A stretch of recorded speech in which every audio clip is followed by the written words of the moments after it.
দর্শক, উপদেষ্টা পরিষদের বৈঠক শেষে এই মুহূর্তে কথা বলছেন আইন উপদেষ্টা আসিফ নজরুল। আমরা সরাসরি চলে যাচ্ছি সেখানে।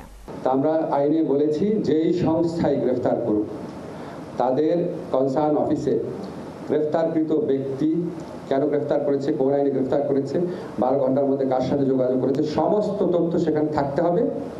ধরেন যদি এসবি গ্রেফতার করে, এসবির এখানে থাকতে হবে এবং সাথে সাথে সেটা সংশ্লিষ্ট কনসার্ন পুলিশের থানাতে পাঠিয়ে দিতে হবে।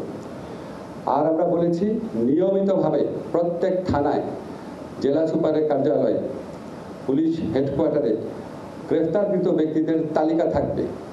কাকে গ্রেফতার করা হলো, কত তারিখে, কি আইনে গ্রেফতার করা হয়েছে, সে এখন কোথায় আছে, এটা তালিকা থাকতে হবে। এগুলি সব ম্যান্ডেটরি। আপনারা জানেন সন্দেহের অবকাশে 54-এ ইচ্ছা মতো গ্রেফতার করা হতো। সেখানে আমরা উল্লেখযোগ্য পরিবর্তন এনেছি।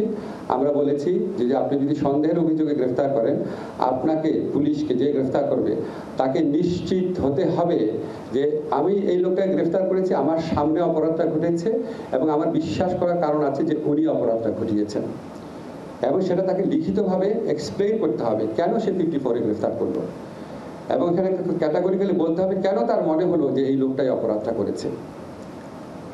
সেটা হচ্ছে কগনিজেবল অফেন্সের ক্ষেত্রে।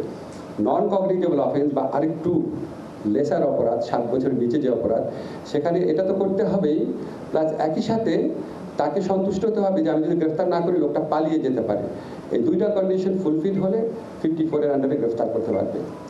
তারপর আমরা যে আইন করেছি সেখানে আপনার অনলাইন বেল বন্ড সাবমিশনের বিধান আছে। তারপর ডিজিটালি সামন দেওয়া যাবে, ডিজিটালি ওয়ারেন্ট দেওয়া যাবে এডিশনাল মেজার্স হিসাবে। এছাড়া আমরা বিচারিক যে তদারকি যে কোনো গ্রেফতারের ক্ষেত্রে সেটা আরও স্ট্রং করেছি। আমরা মনে করি ইনশাআল্লাহ এই আইন যদি সঠিকভাবে প্রতিপালন করা যায় তাহলে ইচ্ছামতো যে গ্রেফতার, মানুষকে হয়রানি, গ্রেফতার করে অস্বীকার করা, মানুষকে গুম করা, সেগুলি বন্ধের ক্ষেত্রে একটা বিরাট যুগান্তকারী ভূমিকা রাখবে।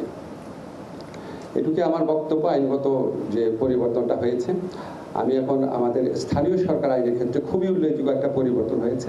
এটা আমাদের কনসার্ন যে মিনিস্টার আছেন আসিফ মাহমুদ, উনি বলবেন।